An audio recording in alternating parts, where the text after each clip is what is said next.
Saludos.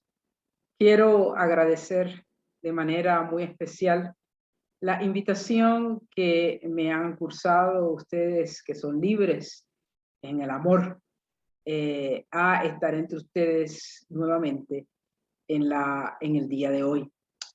Muchas gracias a Mónica y a Enrique, pastores de esta tan maravillosa y dinámica congregación. Yo quiero comenzar con un poema. Quizás algunos de ustedes conocen, se llama Letanía de la Supervivencia. Y con ese poema estaremos releyendo el texto propuesto para el día de hoy, que se encuentra en Génesis 16, y se trata de la narrativa de la mujer esclavizada Agar. Para las que vivimos en la orilla, paradas sobre el borde constante de las decisiones cruciales y solas, para las que no podemos permitir los sueños pasajeros de la elección, las que amamos en los umbrales yendo y viniendo, en las horas entre los amaneceres, mirando hacia adentro y hacia afuera, al mismo tiempo, antes y después, buscando una hora que pueda engendrar futuros. Futuros como el pan en la boca de nuestros hijos e hijas, para que nuestros sueños no reflejen la muerte de los nuestros, para que las que fuimos marcadas por el miedo, como una suave línea en medio de nuestras frentes, que nos ha hecho aprender a tener miedo con la leche de nuestras madres, porque con esta arma, la del miedo, la ilusión de poder encontrar más seguridad, los torpes esperaban silenciarnos. Para todas nosotras, este instante y este triunfo, no se suponía que íbamos a sobrevivir. Y cuando el sol sale, tenemos miedo de que no permanezca ahí. Cuando el sol se pone, volvemos a tener miedo de que tal vez no salga en la mañana. Cuando nuestros estómagos están llenos, tenemos miedo de la indigestión. Cuando nuestros estómagos están vacíos, tenemos miedo de nunca volver a comer. Cuando nos aman, tenemos miedo de que el amor desaparezca. Cuando estamos solas, tenemos miedo de que nunca vuelva el amor. Y cuando hablamos, tenemos miedo de que nuestras palabras no se escuchen ni sean bienvenidas. Pero cuando estamos calladas, todavía tenemos miedo. Así que es mejor hablar, recordando, no se suponía que sobreviviéramos. Hoy, en este momento de caminar como pueblo, enfrentamos dificultades y crisis que van más allá de nuestra comprensión inmediata. Son momentos que, si queremos, nos fuerzan a mirar la vida de otra manera. Son como especie de parteaguas que nos indican que hemos tenido miopías significativas con respecto a las injusticias sociales y o a la manera en que tratamos nuestra casa más amplia, que es esta tierra, esta Gaia, la Pachamama, este complejo que nos da vida a todos. En estos casi 2 años de la pandemia del COVID, todos, de una manera u otra, hemos sentido como cómo algo tan pequeño como un virus puede transformar nuestra cotidianidad, aumentar nuestras diferencias políticas y hacer que miremos las violencias sistémicas con mayor claridad. La pandemia no solo nos ha llevado a un confinamiento a aquellos que tuvimos y tenemos el privilegio de protegernos con el encierro, pero además nos ha llevado a tener que mirar cómo millones no podían protegerse, no solo porque no podían quedarse en casa para obtener el pan nuestro de cada día, sino porque carecían y carecen de elementos tan importantes como el agua y el jabón. Las desigualdades sociales marcaron profundamente cada una de las sociedades a nivel mundial. En este tiempo, luego del asesinato de George Floyd, que debo decir y recordar, no es una manera excepcional de morir para muchas personas racializadas alrededor del mundo, sino más bien que esas violencias de parte de los estados es una experiencia común para muchas personas racializadas a lo largo del planeta. Ese momento, ese parteaguas que fue y ha sido ese asesinato de George Floyd, para muchas personas racializadas es algo común, porque son asesinadas por agentes de la policía y también por aquellos otros racismos estructurales que se manifiestan en los sistemas de salud, de educación, de acceso a la vivienda y todo aquello que precisamos para vivir con dignidad. Pero ¿a qué nos referimos con personas racializadas o racializados? Primero, aceptemos que la raza como identidad, al igual que el género o los binomios de la expresión de nuestra sexualidad, fueron y son construidos en matrices de exclusión como el sistema patriarcal, el sistema colonial y, en el caso del racismo, alrededor de la trata transatlántica de personas africanas esclavizadas, llevada a cabo entre los siglos XVI y XIX.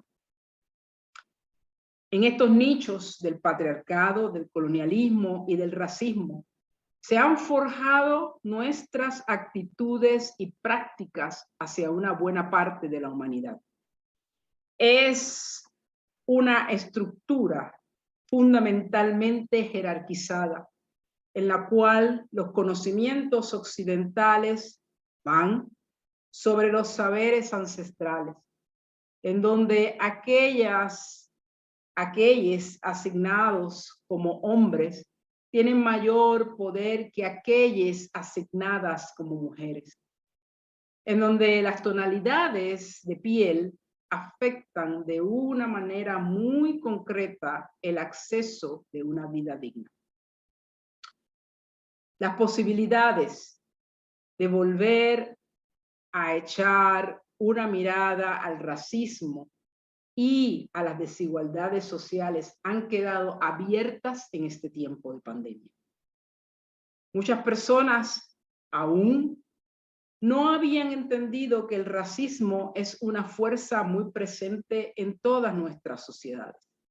Se sorprendieron de que aún hay mucha conciencia que adquirir. Incluso, fíjense, en los movimientos feministas o en los movimientos queer, incluso en las iglesias de las comunidades LGBTIQ.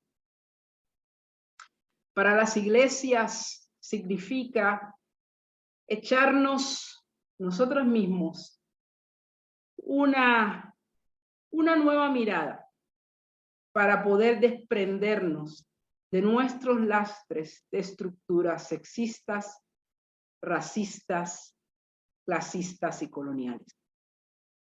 Hoy Les estoy invitando a mirar este reto que se nos presenta a la luz de los ojos de Agar, de esta narrativa de Agar. Agar, una mujer egipcia esclavizada en la estructura patriarcal de las antiguas civilizaciones. En primer lugar, Agar, como muchas de nuestras mujeres hoy, particularmente las mujeres racializadas, no era dueña de su cuerpo. Por esta razón, ante la aparente infertilidad de Sara, mujer de Abraham, ella, Sara, ofrece el cuerpo de Agar para ser violentado por su marido y así poder procrear por medio de Agar.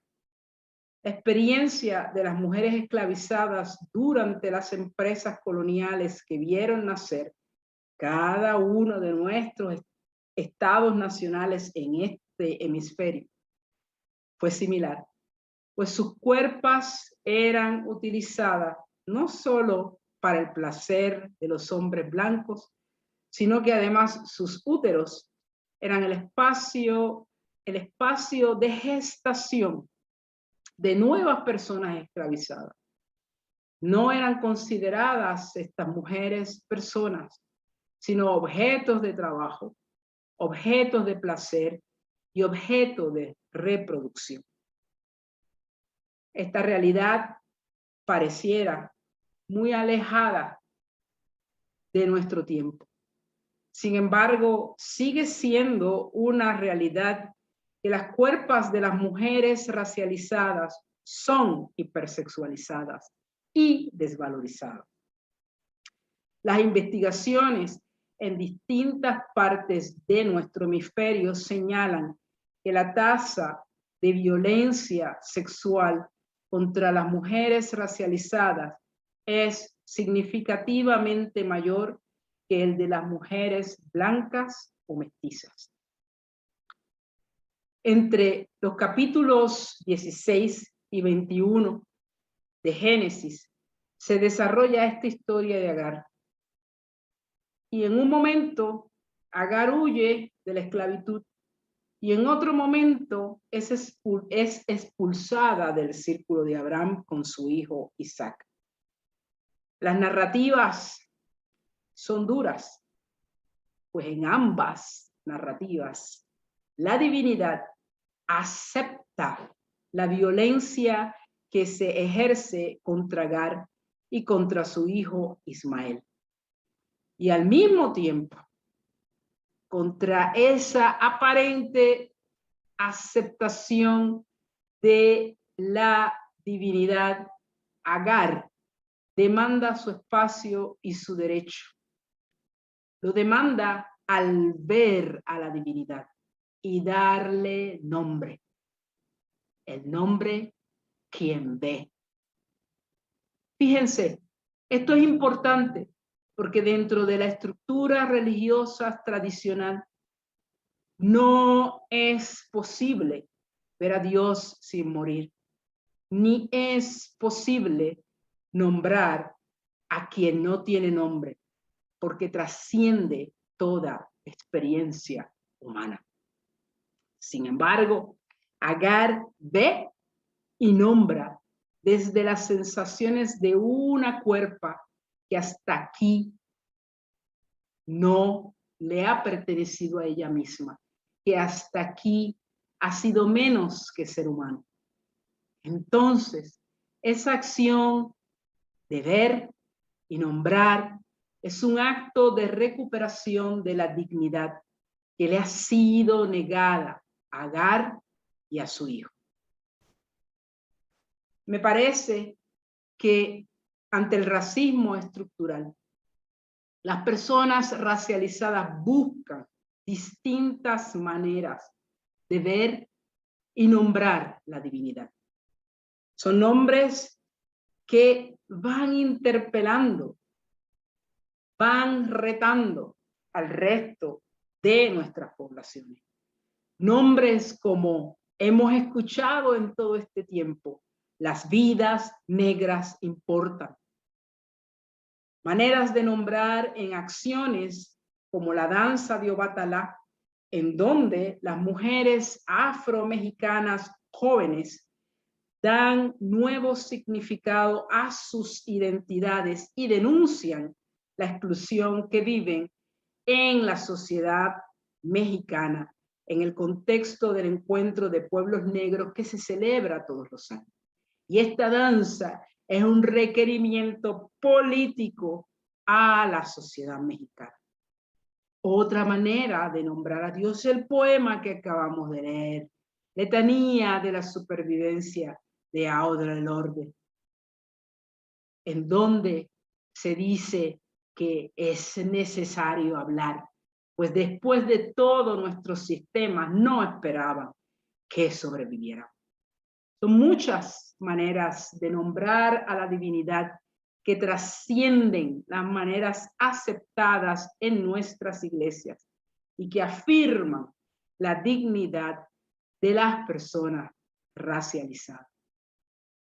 No sé si están conscientes que estamos en los 2 últimos años del decenio de la persona afrodescendiente declarado por la Organización de las Naciones Unidas. Y en ese contexto, y en el contexto que nos ofrece y nos reta la pandemia, creo que debemos buscar otras maneras de ver y nombrar a la divinidad que nos ayuden a repensar la iglesia. Primero, me parece que ya la iglesia no puede seguir ignorando la existencia del racismo estructural en nuestras sociedades y en nuestros movimientos. Y para entenderlo, es preciso que tengamos una escucha atenta de aquellas personas que viven la violencia racial. Segundo, se hace necesario que integremos en nuestros discursos y en nuestras acciones el tejido complejo de las violencias sistémicas. Es decir, no podemos hablar de sexismo sin integrar lo racial. No podemos hablar de lo racial sin integrar la clase. No podemos hablar de la heteronormatividad si perdemos de vista el capacitismo, que es la exclusión de aquellas personas que no cumplen con la expectativa de lo que debe ser la funcionalidad de nuestras cuerpos en el sistema capitalista de mercado.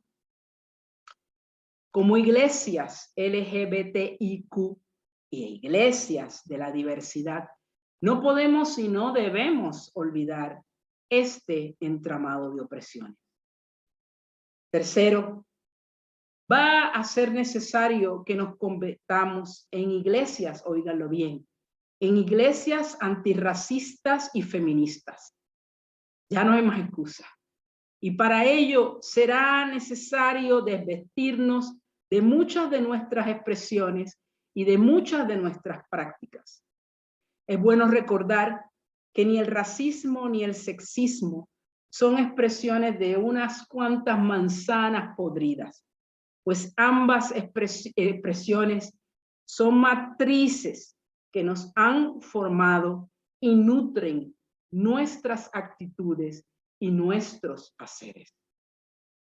Cuarto, las iglesias que en nuestros tiempos son iglesias proféticas, son aquellas que no se cansan de establecer alianzas con los movimientos que están sacudiendo nuestras estructuras sociales, capitalistas, racistas, patriarcales y en un sistema de capacitismo. Este tiempo de COVID nos está ofreciendo la oportunidad de volvernos a mirar, de volvernos a pensar. Quizás, como nos indica el poema de Audre Lorde, Letanía de la Supervivencia, es tiempo de escuchar y hablar sin miedo, recordando que los sistemas racistas, patriarcales, capitalistas y capacitistas no fueron pensados para que ustedes ni para que yo sobreviviera. Por eso, en este momento, llamamos a la divinidad que ve, a la divinidad que habla, a la divinidad que actúa a través de nuestras cuerpos.